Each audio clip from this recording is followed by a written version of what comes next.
mon commandant defe naa ne boo liiree di nga gis ne sóoratu rijaal amul saaru góor amul sóoratu nisaa rek moom ngay gis immaculée conception mooy kenn mooy Mariama ki jëkk a dee si diine mooy Mariama ki Mariama feeñu mooy Sumaya ki Mariama feeñu jigéen la mooy Sainte Bernadette kon lu mel nii bu amee dafay jaadu nga bañ a am ko ñu xolu soxor nga gërëm jigéen ñi gàcce ngaalama konteel ma góor ñi fi nekk rek góor ñi fi nekk bari wuñ jigéen ñi lu ñuy def si àddina jigéen ñi lañ si yaakaar kontaan naa si yéen bu baax di ñaan nag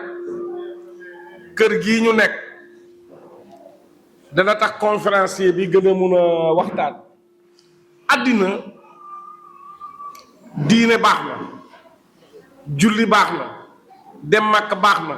dem Jérusalem baax na mais li koy lal ba mu baax mooy liggéey parce que bu ñu liggéeyul woon mosquée yooyu ak terre yooyu kenn du fa dem kon day baax ci conférencier bi mu xam ne diine dëgg mooy liggéey Eesa mas na fekk benn nit mu toog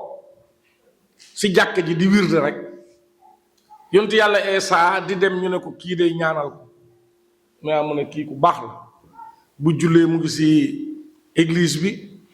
di wirde ba julli fekkat ko fi Eesa yëngal bopp bi ne waaw moom kan moo koy jox mu lekk ñu ne ko rakkam bële mooy liggéey di ko jox mu lekk mu ne rakkam bi moo ko gën ci yàlla kon liggéey am na solo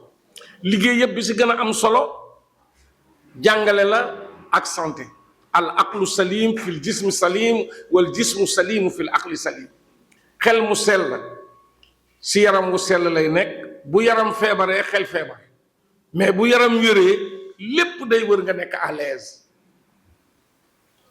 kon wér dafa am solo am sécurité dafa am solo moo tax bi ma ñëwee fekk fi mon commandant ma kontaan mun na am bu ñu doon bëree du ma daaneel mais nag bu sàcc ñëwee moom lay ooy dugg sama néeg ak sama jabar commandant dem risque ko moo tax ñii dañ leen a war a respecté lu ñuy def dañoo war a yëg ne ñoom ñu ngi si dëkk bi mon commandant maa ngi lay feddali su ma xaritoo ak yow su may ñaan ak yow maa ngi lay xool mais xoolewuma la bët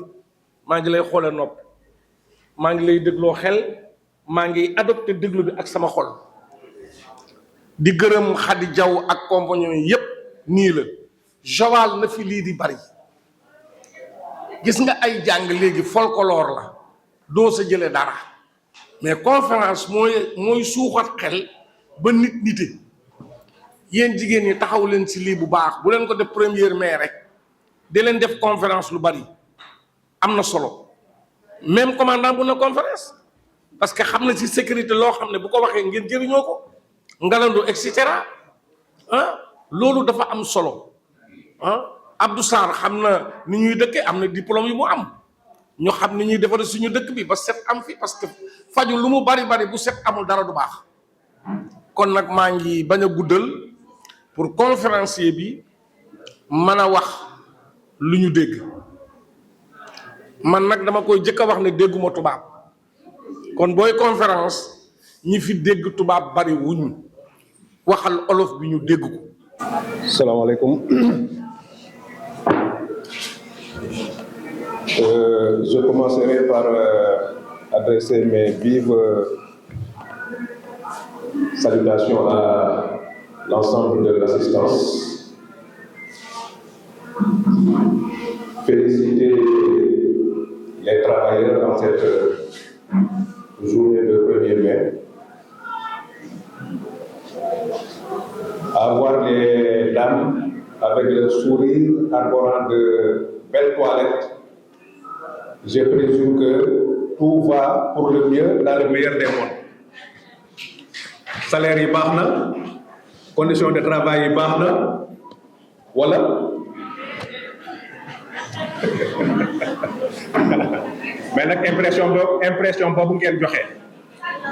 parce que yéen a ngi koo gis mi ngi reetaan te toilette yi tamit dafa rafet, n'est-ce pas? Voilà. Donc, je vous remercie.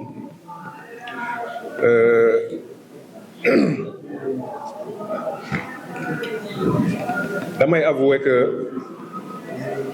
quand j'ai été sollicité pour animer cette conférence, dans un premier temps, j'ai refusé. Le thème sur lequel nous allons plancher aujourd'hui, mooy droit ak devoir du travailleur. Certainement, je vais décevoir quelques agents qui sont dans le sérail de la santé, parce que je vais parler de généralité, pour ne pas tomber dans un piège. Généralité bi, je commencerai d'abord par parler des droits du travailleur de façon générale. Ensuite, je parlerai des devoirs avant de conclure. Mais auparavant, dañuy def benn historique bu ndaw ci mouvement syndical ni mu juddoo. Donc ñi nga xam ne ñoo njëkk a grève, c'était des ouvriers américains à Chicago. ñoo njëkk a def grève en 1884. te ba ñuy xeex, c'était pour réduire nombre d'heures yi ñuy liggéey par jour. Parce que bu njëkk ba ñi nga xam ne dañ doon liggéey pratiquement nit ñi dañ leen jàppe woon comme ay jaam. Ils étaient corveillables et taillables à merci. Donc ñooñu ñoo njëkk a institué grève. biñ ci jógee ñuy dox di dem ba 1919, plus précisément le 23 avril, le Sénat français a ratifié journée 1er mai mu nekk la fête des travailleurs. Donc affaire bi noonu la évolué. C'était tout juste pour camper l'historique. Maintenant, pour parler maintenant des droits, il y a des droits qui sont reconnus aux travailleurs. Le premier des droits reconnus à un travailleur, c'est de pouvoir adhérer à un syndicat. Loolu mooy li njëkk nga xam ne reconnaître nañ ko travailleur bu nekk nga bokk ci syndicat. Syndicat nag bu ñu koy wax dafa mel ne mbootaay boo xam ne ñi nga xam ne ñoo bokk liggéey ñoo koy seq pour mun a défendre seeni droit ak seeni intérêt. Donc syndicat yi nga xam ne ñoo njëkk a judd aussi ñu ngi juddoo Grande-Bretagne avec les trade unions. Par la suite la yegg États-Unis, dem Australie, dem Belgique, dem France et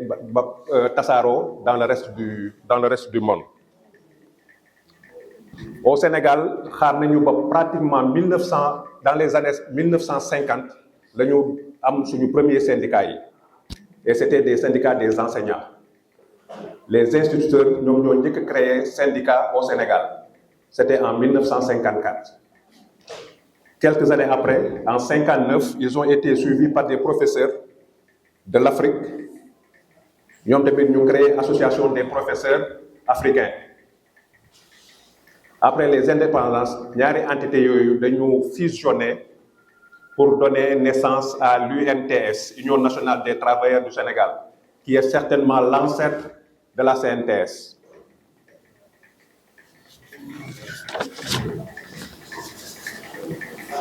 Donc on a parlé du droit d'adhérer à un syndicat, droit de négocier. Parce que nag bu ñu waxee syndicat, c'est pour poser des revendications. Revendications yi il faut que ngeen ñu am interlocuteur boo xam ne moom la ñuy jàkkaar lool pour négocier.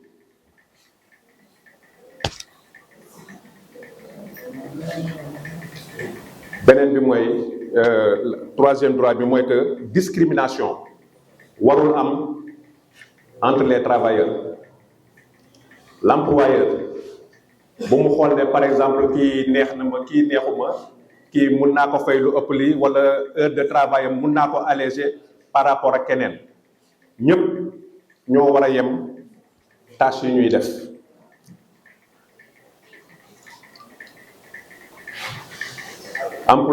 Employeur aussi dafa war a fay un salaire vital. Salaire vital mooy que nit ki bu liggéeyee ba weer dee nañ ko fay loo xam ne bu demee këram au moins moom ay soxlaam ak soxla njabootam dina ko mën a fay. Donc un salaire vital c'est un droit du travailleur. Aussi les travailleurs yi fi ñuy liggéey dañ leen war a garantir sécurité.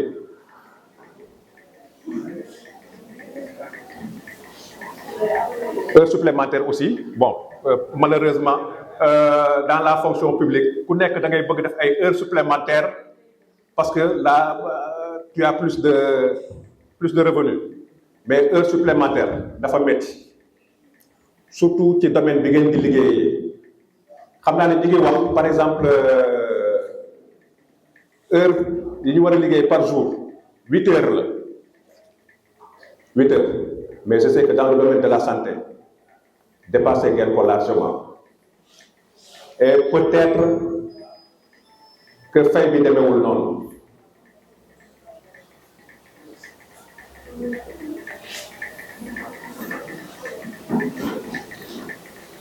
Ok. Et la sécurité.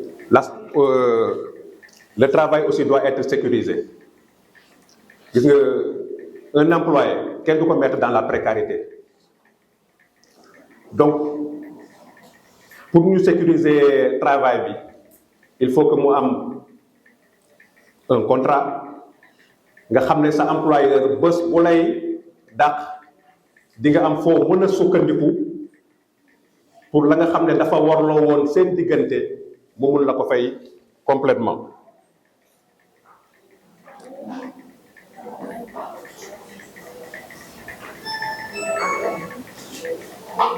Donc am na ñoo xam ne ay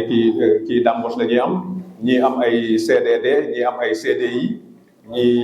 mën nañ am beneen façon contrat mais à la kulli alin moom liy dox ci diggante liggéeykat bi ak ki koy liggéeyloo na nekk loo xam ne lu ñu bind la bés bu problème amee au moins bu inspection du travail di intervenir dina xam ci lan lay intervenir. beneen droit bi nag bi nga xam ne moom lay mujjee c'est le droit de grève parce que bu ñuy créer syndicat di ci adhérer c'est pour que ñu mën a xeex suñuy àq ak suñuy yelleef te dañu seetlu ne diggante employeur bi ak employé bi des fois yëf yi dafay négociation yi dafay yàgg décision yi dafay yéex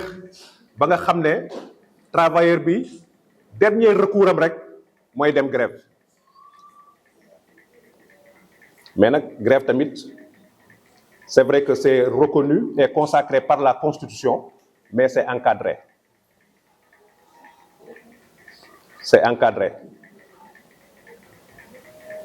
parce que un syndicat balaa muy décréter mot d'ordre de grève dafa am ay préalables yoo xam ne daf ko war a remplir ba pare il y a un préavis de grève qu'il faut déposer préavis bi au moins date ba nga koy déposer ak date ba ngay kii sa premier mot d'ordre 1 mois war na nekk seen diggante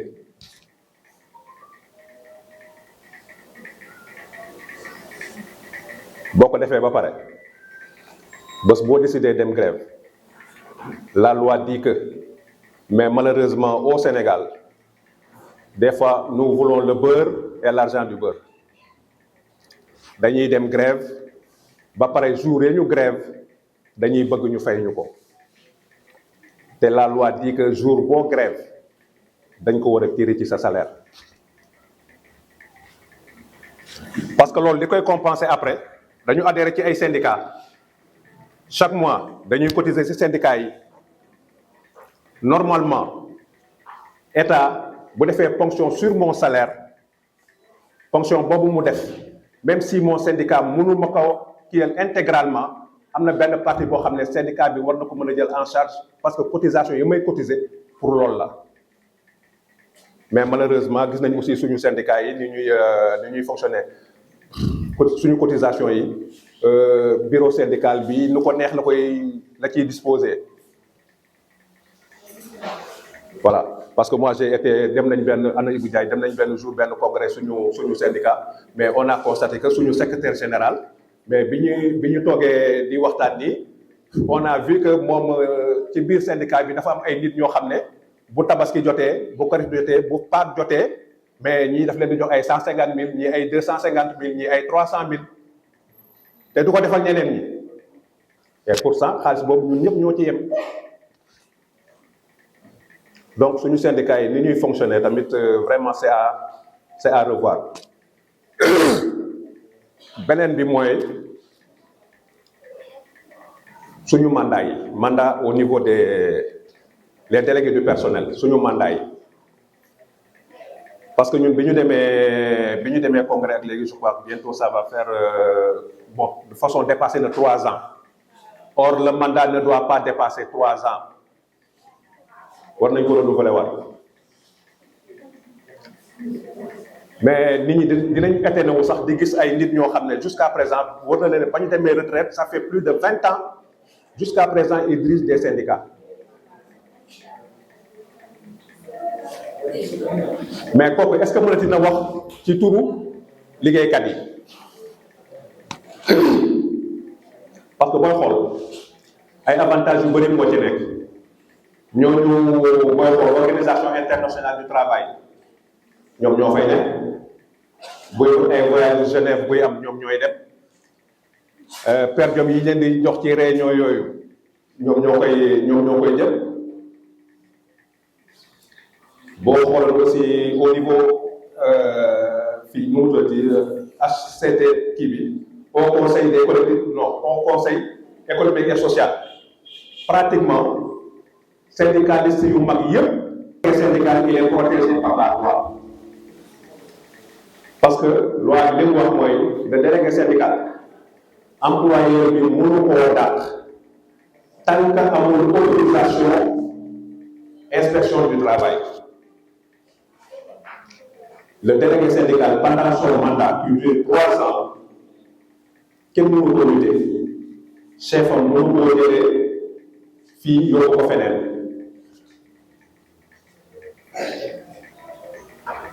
bon bu ñu waxee droit yooyu nag am na yeneen droit yoo xam ne c'est des droits supplémentaires mooy que sa employeur régulièrement daf la war a yóbbu ngay dem formation surtout dans le domaine de la santé nga xam ne tey les connaissances des plus pointues aujourd'hui deviennent obsolètes le lendemain donc constamment le personnel dafa war a nekk en formation continue parce que chaque jour am na ay process yu bees yoo xam ne mooy génn n'est-ce pas donc kooku tamit il faut nga permettre ko ngay dem formation pour mun a jot ci xam-xam yu bees yooyu. léegi nag maa ngi doon wax sànq ci préavis de grève bi préavis de grève bi aussi dafa am loo xam ne yoon daf ko ci wax bu may syndicat bi bay déposer préavis de grève il faut que mu énoncer clairement les motifs lan moo tax ñu war a dem grève ak bu ñu demee grève ban durée lay am mais foofu tamit dafa mel ne dañuy jouer à cache-cache parce que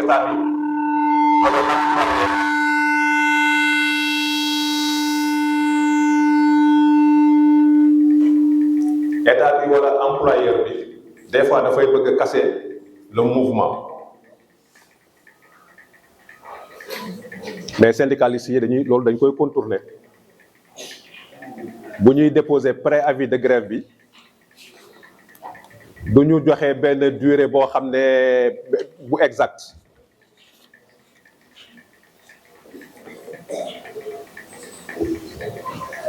du ñu joxe durée bu exact mën nañ ne par exemple suñu préavis de grève bi dafay couvrir période par exemple 1er janvier ba 9 septembre ñuy décréter nekk ci biir nag di décréter ay mots d'ordre de grève wala ay plan d'action yi dudul jeex defe naa dans le domaine de la santé vous étiez à votre xaw ma ñaata plan d'action yi xaw ma 14e wala 15e ak ànd gësam ah waaw ils ont dépassé voilà dans les collectivités territoriales aussi pratiquement c'est pareil collectivités territoriales yi ça fait plus de 2 ans ñi ngi nekk en mouvement parce que tamit des fois ñi nga xam ne ñoom nga jàkkaar lool duñ la faale voilà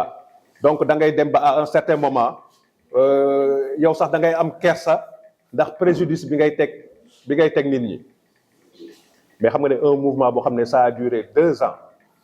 te ba tey ji gouvernement doo gis interlocuteur bu toog ak yow sax pour débattre c'est difficile.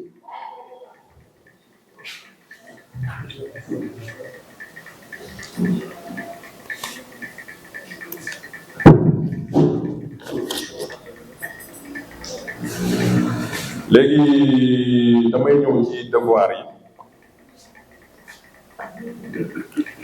yi moom bi ci njëkk mooy liggéeykat bu nekk horaire yi nga xam ne moom la ñu fixé ne lii mooy horaire de travail ku nekk da ko respecté 7h30 war na ma fekk sama poste war naa fexe ba 7h30 ma nekk sama bureau toog di xaar kooku moom c'est le premier des devoirs mais boo ñëwee aussi toog ci sa bureau bul yegg si commencé di tàngal ndox naan yaa ngay préparer sama ndekki sama lii boo yeggsee ci liggéey bi nga war a nekk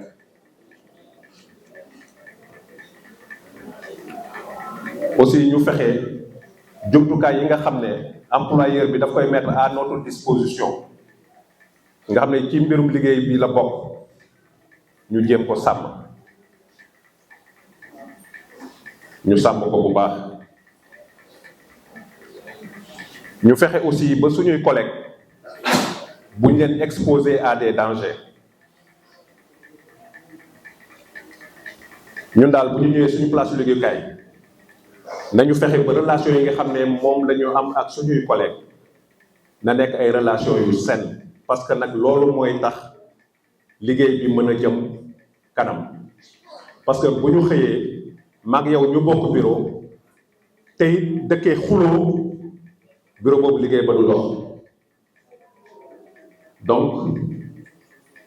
fa ñuy nekk ak suñuy collègues ku nekk da nga war a def sa kéemtalaay kàttan pour jàmm am fa liggéey bi mën a dox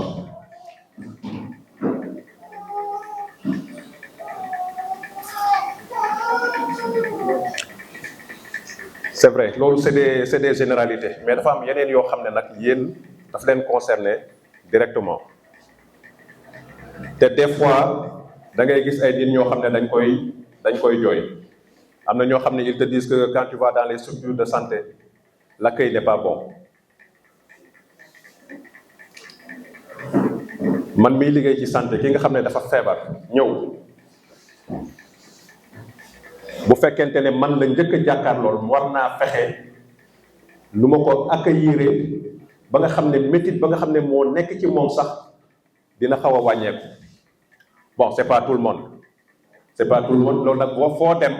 am na fa même les services où nous travaillons on nous l'a souvent reproché accueil dafa am solo ci place su liggéeyukaay loolu dañ ci war a bàyyi xel surtout dans le milieu sanitaire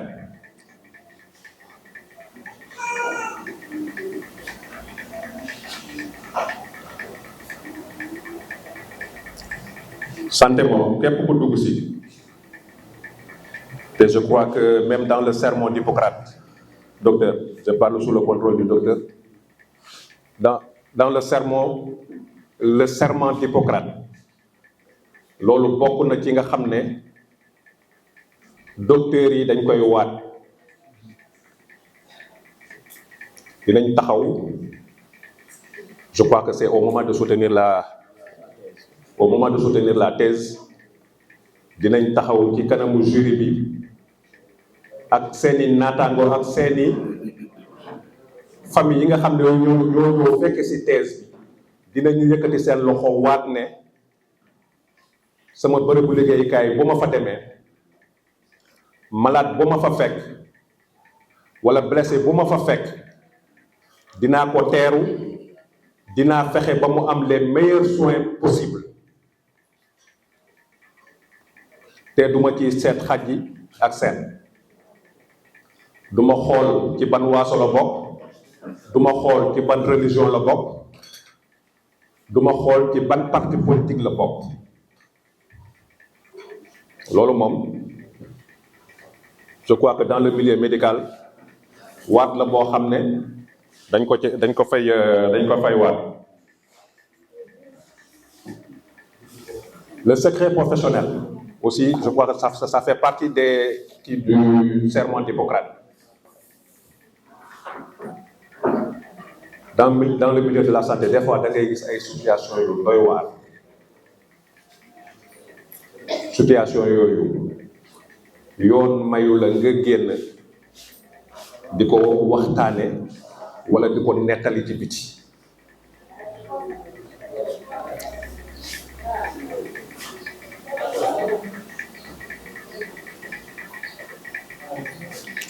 L'agent de santé doit écouter, examiner ou soigner avec la même conscience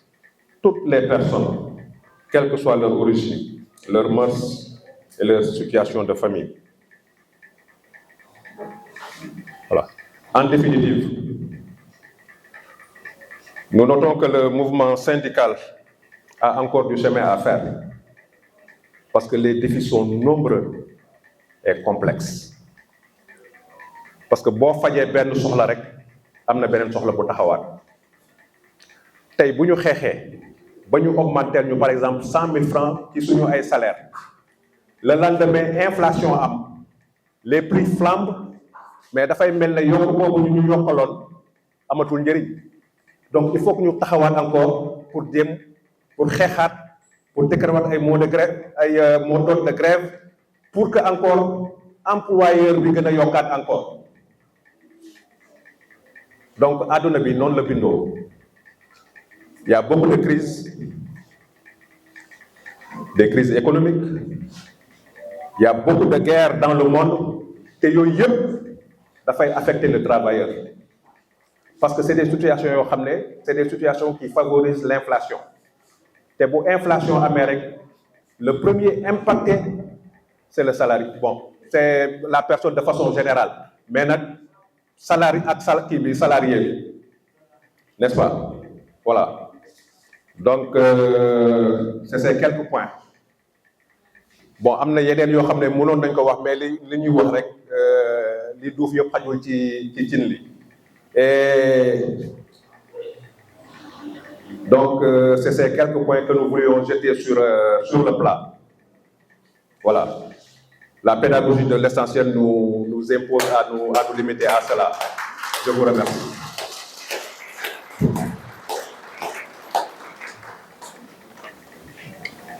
Fort. Du loo xam ne war nañ mën a toog publiquement di def certains commentaires parce que suñu statut yi moo ñu koy interdire.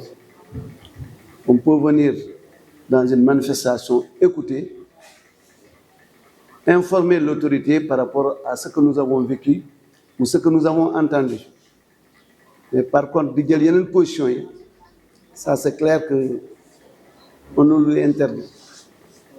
Dañu koy tere te aussi bëgguñu ko di ko def aussi tant que amoo autorisation. C'est vrai que dans certaines circonstances dañ lay wax ni boo demee mën nga jël kàddu mais comme fii lañ dëkk parce que moi je le dis partout on nous affecte fa lañ dëkk lu fay xew ça doit nous concerner à tous les niveaux. Il est évident entre nous et le personnel de la santé, je pense que là je parle sous le contrôle du docteur Yat, il y a tout le temps des échanges et je pense que mënuñu def une semaine sans pour autant que waxuñu et des fois même day am lu bëri loo xam ne c'est pas dans nos attributions mais on le fait pour le bien de la population man damay xam ne ma ngay def lii mais santuñu ma ko mais buñ bëggee jàmm pour population bi dañ koy def et moom également il me le dit également je dis mais comme ñoo fi nekk gisuñu keneen ñoo fi nekk donc il faudrait qu'on le fasse pour le bien-être de la population et je pense que bu ci mujjee mooy on nous a amené un sujet qu'on ne connaissait pas man bu ma ko jëlee ma xam ne kii il n'est pas conscient mënuma ci dara lu dul woo docteur Yat boo xam ne moom moo ma ko mën a jëlal pour ma mën a am ay information ci moom et voilà un aspect boo xam ne bu ndaw rek boo xam ne day wane sama collaboration avec le personnel de la santé il l'a dit tantôt c'est vrai que la circonscription est très vaste quand moi je prends la commune de Guédiawaye et celle de Joal c'est beaucoup de personnes comme il l'a si bien on est conscient que au-delà des structures yoo xam ne teg nañ ko fi les communautés également dañuy créer ay cases dañuy créer ay postes yoo xam ne ñu fay def aussi nous on les prend au même titre que les responsables de la santé parce que ces gens-là on a leur écoute parce que des fois ñoom dañ ñuy wax loo xam ne bu ñuy xaar bu jógee ci docteur mu ñëw wax ñu ko day yéex peut-être notre délai d'intervention day tax ni loom lu ñu soxla pour ñun ñu mën leen ci jàppale duñ ko mën a def moo tax nous on le dit souvent on est ouvert à toutes les informations et cette sécurité on la veut qu'elle soit une sécurité de proximité c'est-à-dire l'agent de santé qui se trouve au fond de la circonscription qu'il se dise que moi je représente par exemple la gendarmerie là où je suis donc tout ce qui ne va pas de pair avec ce que la loi nous édicte de faire il faudrait que cet agent se dise que man dama war a dénoncer ça c'est vrai que les gens ont des craintes nous on le comprend les gens pour ñu wax la dara surtout Joal aujourd'hui excusez-moi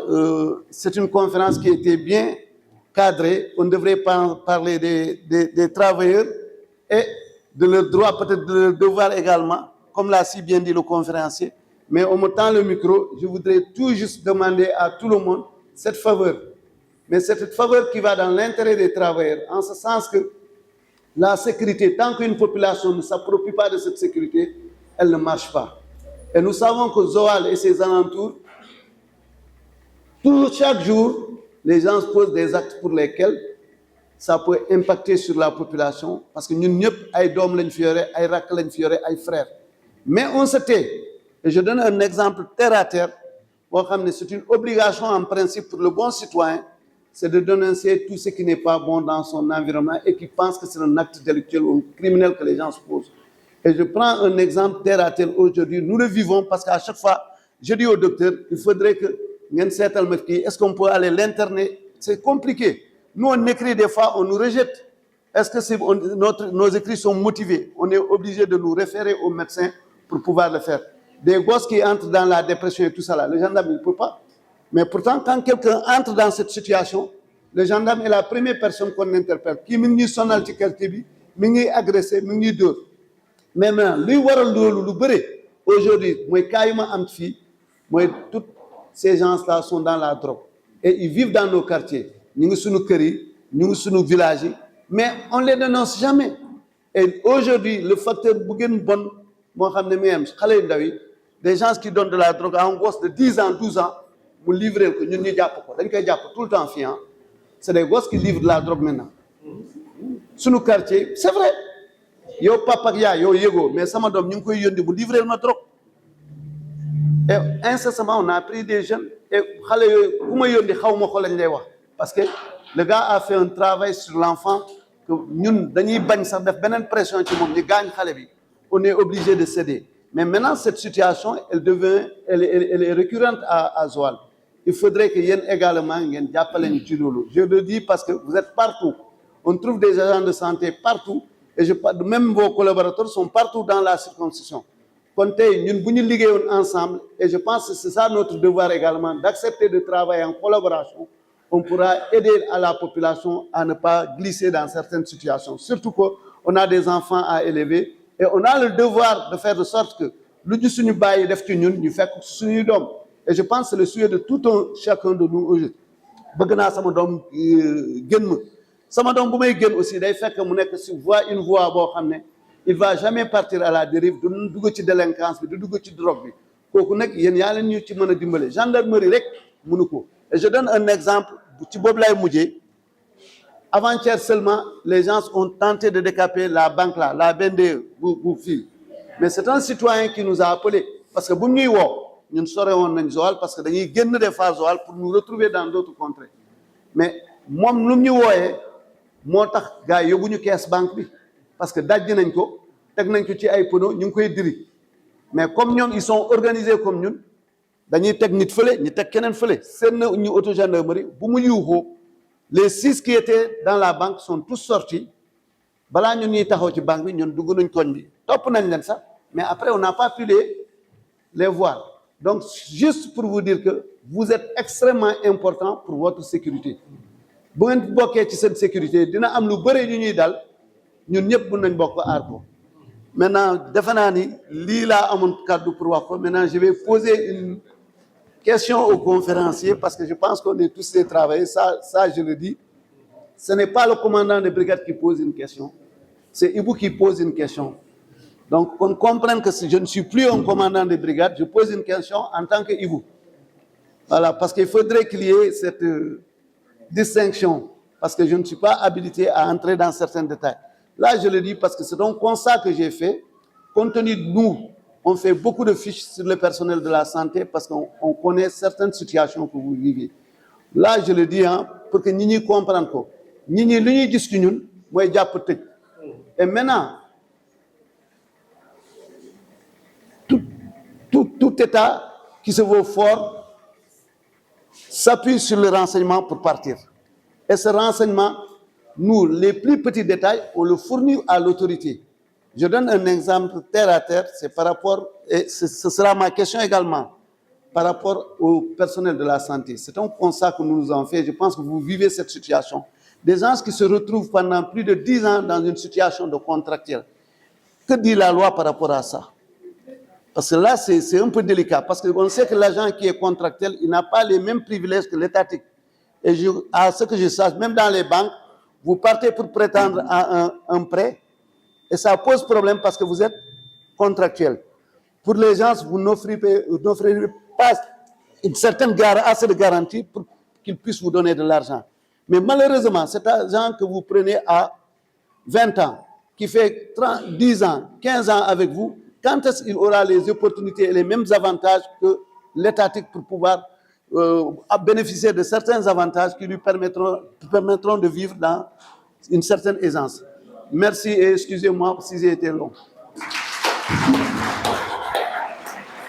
Donc, très intéressé par les questions de développement local. C'est vrai, et je félicite d'abord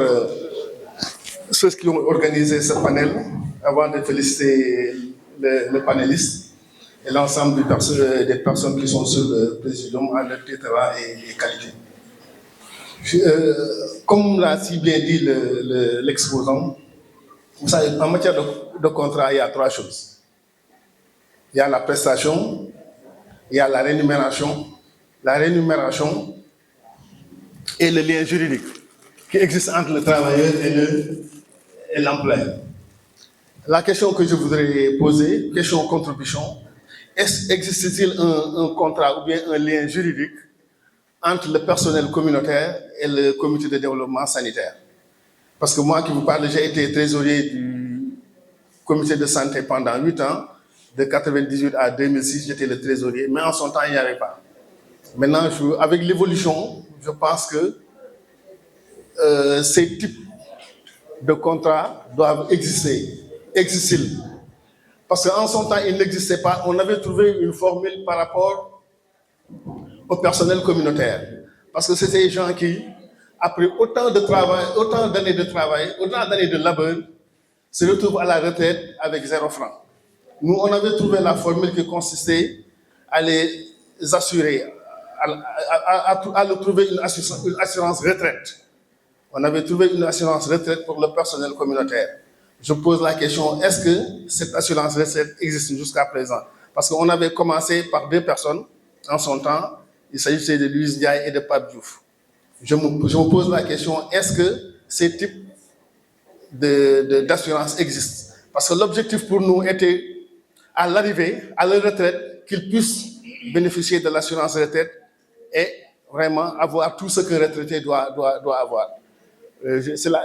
C'est une question contribution que je voudrais poser au président du CDS, au médecin, par rapport à l'évolution vraiment du comité de santé qui est devenu comité de développement sanitaire. Pour le moment, c'est les deux questions que j'avais, contributions que j'avais à poser. Merci. am sax contribution wala question yi ñuy posé soo moytuwul loolu dootul mën a jàll donc au niveau de la communication da ngeen may tuuti donc laa ma wax en wolof pour que ñi ci ëpp dégg damay rafetlu d'abord ndaje bi am na ku ko wax ca njëlbeenu wax ci ndaje yu mel nii dañoo war di am ci commune Joal-Fadiouth ku xool ni salle bi taaroo tey jii district bi nga xam ne moom moo organisé mbir mi jël waa Joal-Fadiouth jël waa Nguéma jël waa Nguéniène mais loolu yëpp mu doon un événement phare ci Joal-Fadiouth je pense que événement yu mel nii dañ ko war a mën a saluer kon je félicite donc là maa ngi félicité waa santé yi nga xam ne ñoom ñoo organisé lii ni festival bi amee Joal-Fadiouth ay yeneen i activités yoo xam ne c'est des activités phares ñun dañoo bëgg lii ñu maintenir ko at yi ñëw waa sant suñu organiser dëkk bi yëpp fees fi encore une fois yéen ñëpp man maa ngi leen di féliciter contribution lay def conférencier bi li mu wax dëgg la te na nga xam ne noonu la tëgg intervention aussi dañ ko ciy saluer di ko ci remercier parce que wax na dëgg nee na dafa wax dans le général mais je pense qu'au niveau de l'assistance suñu intervenir dinañu contextualiser li nga xam ne moom moo ñu fi tax a teew tey jii et on va donc là dans les détails bien que tubaab nee na le diable est dans les détails donc nous serons donc là à côté pour accompagner ce diable dans les détails et tuuti rek li mu wax dafa am solo parce que ndaje bi tey ku seet ni ñu ko tëggee day doon benn éducation syndicale la ñuy def tey jii ça veut dire que ku ci nekk moom mooy ka nga xam ne moom mooy liggéeyloo parce que suñu ne liggéey am na dafa am koo xam ne moom mooy liggéeyloo ak ki nga xam ne moom mooy liggéey mais ci seen diggante comme ni mu ko waxee mu am contrat boo xam ne daf cee nekk te contrat bi dañ ko war di bind di ko xamal ñi nga xam ne moom mooy liggéeykat bi mais ki nga xam ne aussi moom mooy liggéeyloo nit ñi aussi di tënku ci contrat boobu mais je pense que parfois day am problème de communication même ñi nga xam ne ñoom ñuy liggéey parfois du ñu xam contrat du ñu xam la nekk ca contrat bi donc pour éviter mu am problème de malentendu man damay bëgg toujours chef de service les grandes lignes du contrat ñu koy afficher di ko wax nit ñi mais ñoom aussi ñu ciy tënku loolu lu am solo la droit bi wax ngeen yelleefu ki nga xam ne day liggéey ak sañ-sañ ba mu am loolu duma ci dikkaat mais am na mbir moo xam ne aussi nee ngeen dañ koo organiser moom mooy syndicat yi foofu laa bëgg a teg sama baaraam syndicat yi wax nañu droit de grève mais toujours aussi ci relation yooyu dañuy fàtte benn entité ki nga xam ne day liggéey dañ ko liggéeyloo ak ki nga xam ne moom mooy liggéeyloo mais dañoo war di xool nag aussi public bi nga xam dafa nekk ci seen diggante ñooñu en réalité ñoom ñaar ñëpp li ñuy liggéey pour kooku la pour askan bi la kon askan bi aussi dafa am droit de regard maanaam ni muy jàppe wala ni muy càmbare wala ni muy apprécier donc la ñaari relation professionnelle yooyu ma bëggoon heureusement nitu diine ngi fi parce que ñun nag suñu problème au Sénégal en Afrique moom mooy lu bëri loo xam ne dañ koy doxal dañ koy jële bitim réew loo xam ne parfois du méngoog suñu cosaan du méngoog suñu diine droit de grève boobu ñuy wax ci santé dafa doon benn registre boo xam ne bu sensible ñëpp xam nañ ko damay laaj est-ce que grève war naa yegg foo xam ne waa santé niñ koy defee léegi maanaam toog ba mu yàgg ñu ne am nañu droit de grève kat fan yi di ñëw waa santé di ñu liggéey mais nañu xool aussi santé boobu droit de grève ba boobu su ko exercer lan lay def ci population yi defe naa mbir mi ñu war a seetaan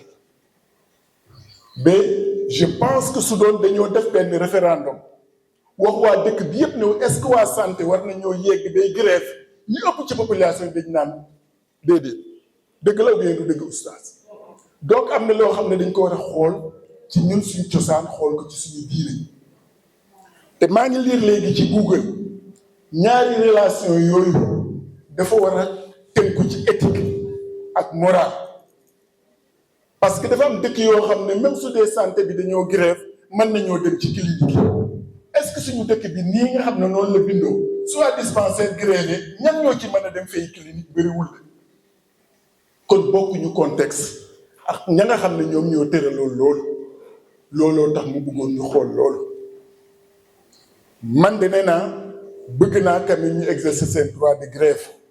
mais nag grève bay nu mu tuddati di faagaagal population yi defe naa kenn d'accord ci kon taxawaay boobu war nañ koo seetaan les syndicalistes war nañ koo seetaan am na beneen mbir moo xam ne foofu lay jeexale sànq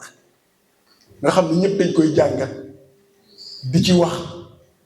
te defe naa ne performance bi nga xam ne structure de santé moom la war a am day soxal chef de district chef de santé bi mais day soxal aussi travail ya fa nekk ma jeexale donc là ci accueil boobu ñu wax accueil boobu soo laajoon population yépp le ventre mou de la santé ci accueil santé la nekk te accueil dañ ko war a defaraat ki nga xam dafa feebar dafa am noo xam ne loolu nga koy recevoir ci structure bi loolu nag man dama ci interpellé waa santé mais kooku nag ci domaine bu ne la am domaine bi ma nekk sax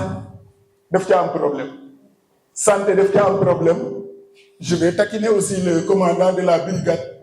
accueil ba sax soo demee gendarmerie dafa am problème am na ñoo xam ne tey jii ñemewuñu sax dem gendarmerie soo leen yónnee benn kayit pour gendarmerie ñemewuñu loolu yëpp ci accueil ba la am na ñoo xam ne tey jii suñu bëggee dem dispensaire sax fekk fa ne diw mii moo nekk de garde sax du ñu sawar pour dem foofu donc accueil bi dañ ko war a defaraat accueil bi dañ ko war a defaraat domaine boo gis am na foo xam ne foofu la insuffisance yi nekk et je pense que loolu ñu ngi ko commencé di comprendre fi mu nekk nii su ngeen seetee ñi nga xam ne ñoo jël nguur gi tey lépp ay réforme la lépp ay réforme la parce que dem nañu ba natt ne am na lu bëri yoo xam ne doxul ci suñu service yi surtout au niveau de l'administration loolu daal laa xam ne bëggoon naa cee teg loxo encore une fois di leen féliciter te di rafetlu toogaay bi merci.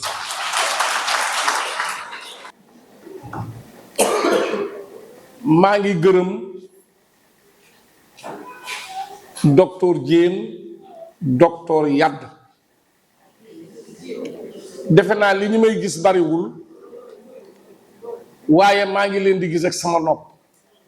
léegi-léeg sax ma feebar lu bu yàggul rek dem naa si Yade toog di waxtaan ak moom ba xam ndax day jóg wala du jóg parce que docteur dafa am formation buñ ko defal mooy dañoo jëkk a defar noonam bi mu àndal toujours nit ku nekk dangaa am noon bi gën a dëggu ci sa noon mooy sa xol moo tax keroog bi ma demee si Yade ñu toog waxtaan vraiment kontaan naa bu baax si moom parce que docteur boo ko jeexaatee rek di nga am loo xam si moom xam naa fàtte na ko mais man fàttewuma ko docteur maa ngi lay gërëm docteur Diène saa yu may dem Makka ndóoy moo may defal sama formalité ba bii le 23 lay demaat Makka ndóoy moo ma defaral sama santé xam naa ne sax wéeru ma mais dafa kama fule waaw bon ma bëgg a wax ne kan mooy docteur bi kan mooy sage-femme bi ñaari point yooyu laay jëkk a développé dimbale conférence yi bi di ñaanal nag matron yi nekk Joal yàlla yokku seen salaire yéen a ngi dee ndax léegi-léeg nga gis matron boo xam ne li muy génne si hôpital bi bu si génnee paasam yi muy paas day dem ba bugg a dem xolli ji keccax yal na yàlla tàggat mairie bi ñu dimbale matron yi seen salaire yi yokku may ñaanal comme tey mois de mai la tey affaire yi kenn du la tëj chauffeur yi nekk ci hôpital yi di dawal ambulance yi te amuñu contrat nañ leen ko defal parce que chauffeur bi dawal ambulance te amul contrat bu defee choc day perte loolu maire yi dina seet chauffeur yi defal leen contrat ñu am ki parce que ambulance dafa sensible te nag man damay yëg lu bari noppi ña fa nekk di liggéey di ay matron ña fa nekk di ay chauffeur di dawal ay ambulance dem ba Mbour dem ba Dakar nañ leen signer ay contrat moo gën a óor kat yore oto di ko dawal te amoo permis musiba la muy ñaari point beneen bi mooy kan mooy docteur bi ak kan mooy sage-femme bi parce que gis nga sage-femme lu sensible la am na liir bi nga yarawale moo la mag ñëw na fi ñetti yoon bii mooy 3e juddoom am na mère boo xam ne dafa ëmb moo la mag nga di ko rewle xam nga lu mu laaj yar ak teggin ak sutura mais nit ki ñëw di am doom nga naan dafa réew wala nga bàyyi ko ci taabal bi ak ni mat mel te yow matu nga nañ si bàyyi xelam te biir am doom am na lu bari lu siy xew dafa war a nekk secret nit ki bu amee métti dafa am nooy mel ak moom beneen bi mooy docteur bi sage-femme bi si laa nekkoon docteur bi moom alhamdulilah rabbil alamin beneen bi am di seen visite yi ñoom ñëpp war ngeen leen a woon labbe bi nan la ñuy dem ak moom si hôpital bi ilimaan bi nan la ñuy demee ak moom si hôpital bi man ñëw naa si hôpital bi visite terema dugg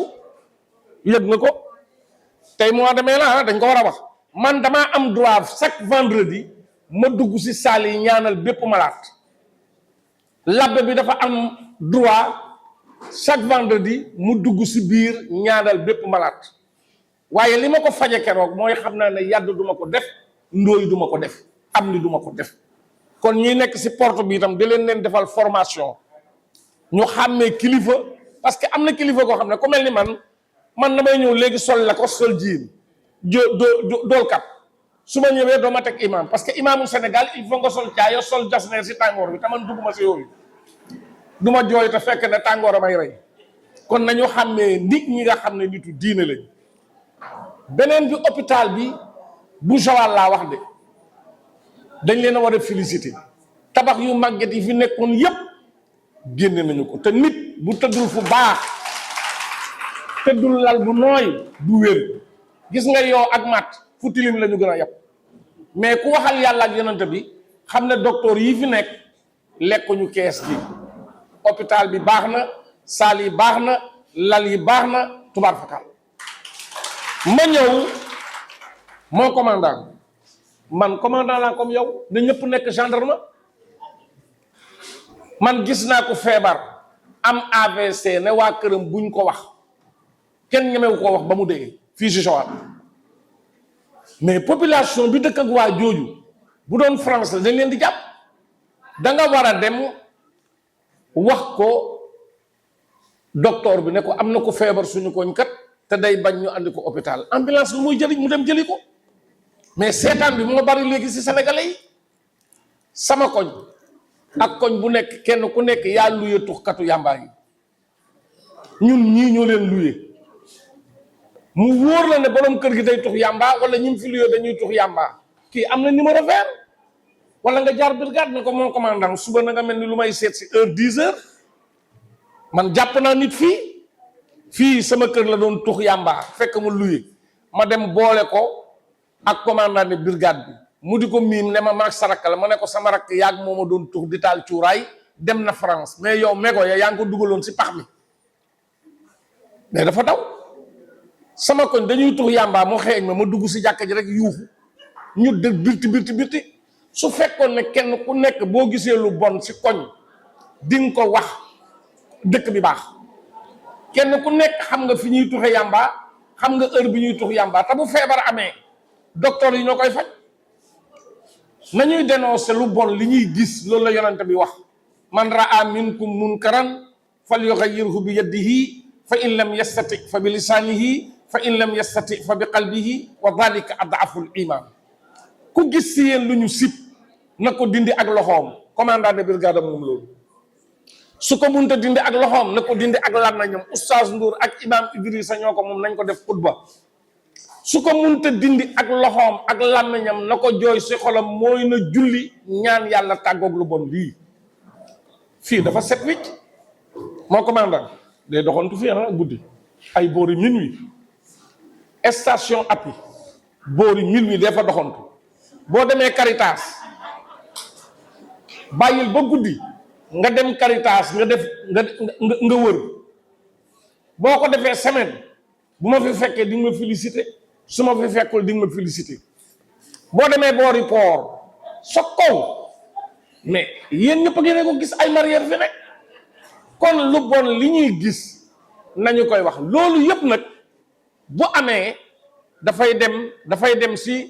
si docteur bi, dispensaire bi. feebaru xel dispensaire, feebaru yaram dispensaire, clandestin yi nga xam ne ñoom dañuy nëbbatu dispensaire. kon nañu leen góorgóorlu ba kenn ku nekk loo gis lu bon fa nga yaakaar ne fa lay fajoo nga wax ko. loolu mooy yoon. li may tëjee mooy syndicaliste. Souaïbou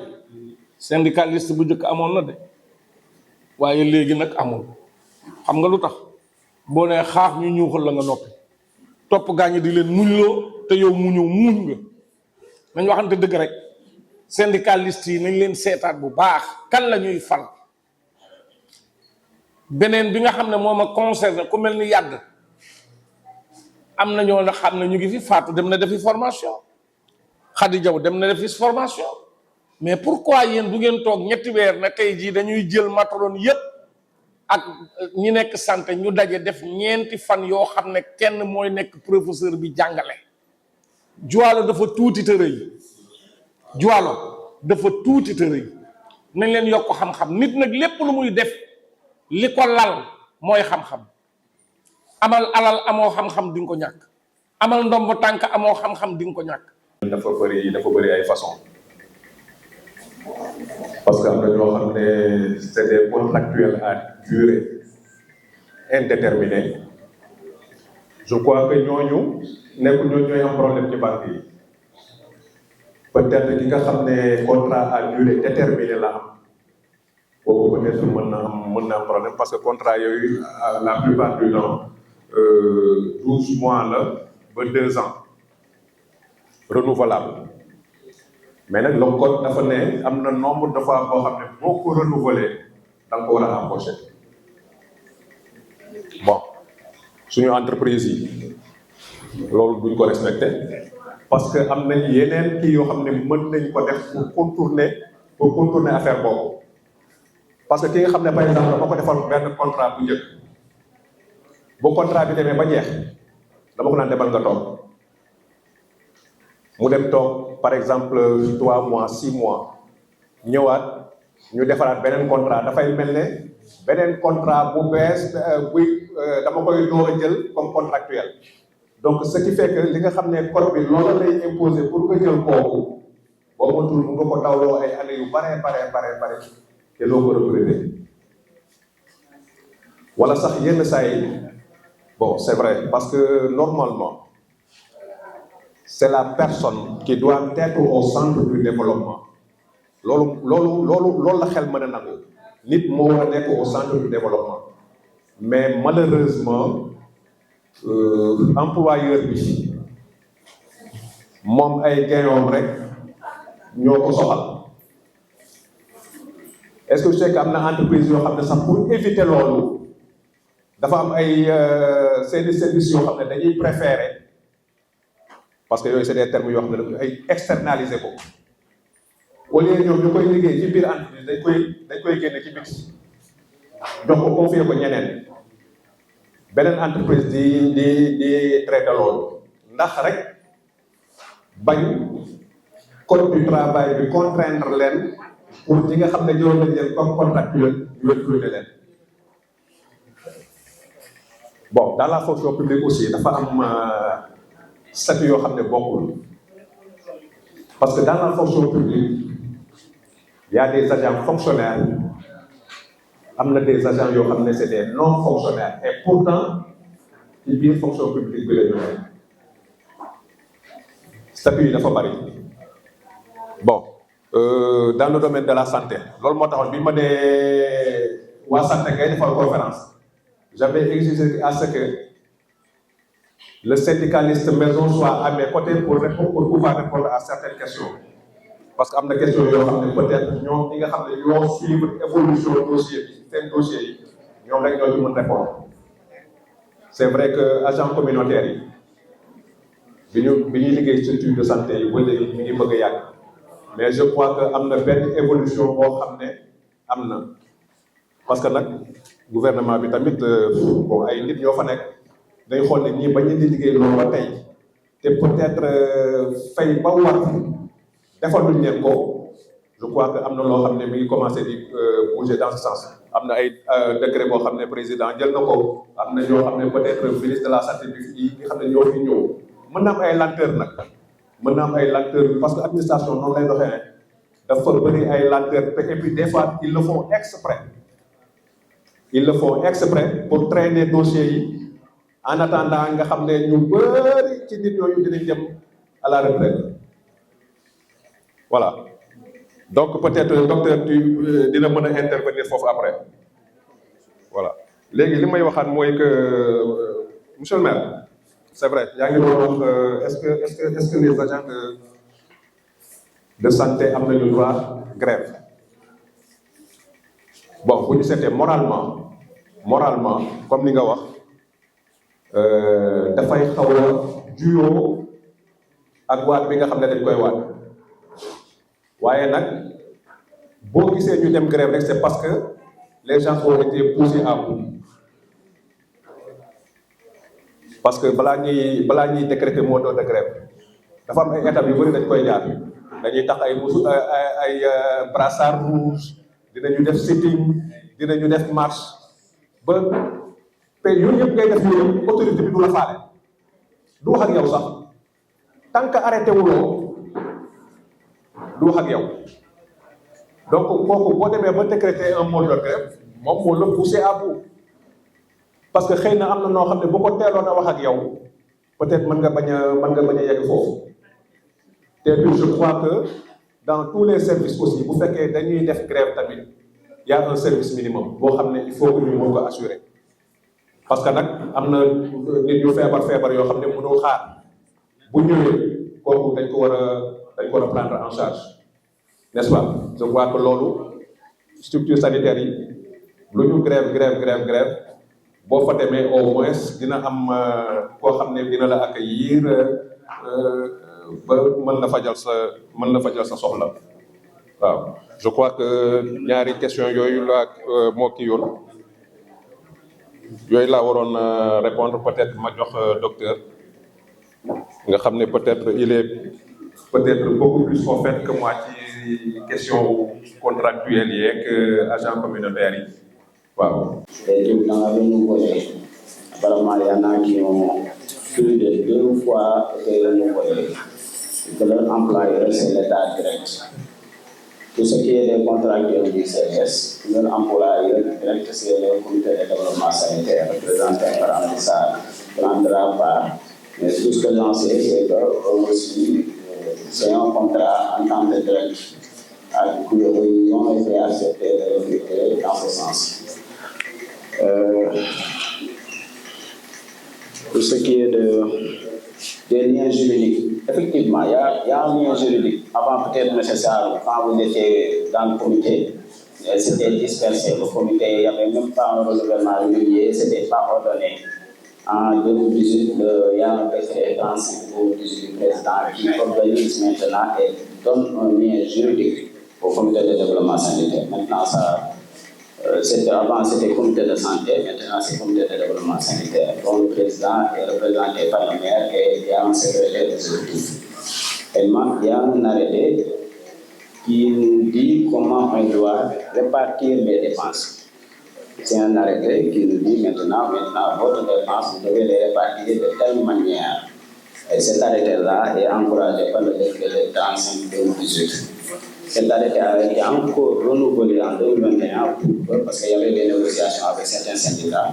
pour qu'on puisse voir encore ces répartitions. Donc effectivement, un lien juridique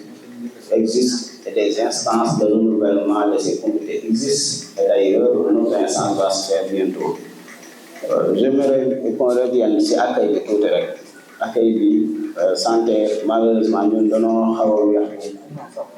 parce que votre hôpital de Ligue, nous pouvons recevoir. Nous pouvons recevoir koo xam ne yàlla may na ko yar këram mu ñëw ak yaram si biir hôpital nga recevoir koo xam ne yar yor ko benn yoon